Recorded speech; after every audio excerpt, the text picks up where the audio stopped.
आपण पाहताय प्राध्यापक डॉक्टर मच्छिंद्र सत्य यांचे लोकसंवाद न्यूज.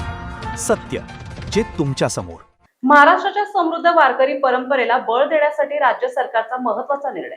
आषाढी वारीतील मानाच्या 10 पालख्यांसोबतच्या दिंड्यांसाठी 2,80,00,000 रुपयांचा निधी मंजूर करण्यात आला आहे. मुख्यमंत्री वारकरी महामंडळामार्फत ही आर्थिक मदत थेट वारकऱ्यांच्या बँक खात्यात जमा होण्यास सुरुवात झाली आहे.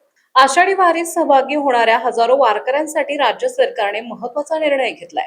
वारीमध्ये मोठ्या संख्येने सहभागी होणाऱ्या शेतकरी, कामगार आणि सर्वसामान्य भाविकांच्या दिंड्यांना आर्थिक आधार मिळावा आणि आवश्यक सोयी सुविधा उपलब्ध व्हाव्यात यासाठी राज्य सरकारकडून विशेष आर्थिक मदत दिली जात आहे. सामाजिक न्याय आणि विशेष सहाय्य विभागाअंतर्गत स्थापन करण्यात आलेल्या मुख्यमंत्री वारकरी महामंडळाच्या माध्यमातून प्रत्येक पात्र दिंडीला 20,000 रुपयांचे अनुदान दिले जात आहे. आतापर्यंत 1,000 दिंड्यांच्या खात्यात हा निधी जमा करण्यात आला असून उर्वरित दिंड्यांनाही लवकरच लाभ मिळणार आहे.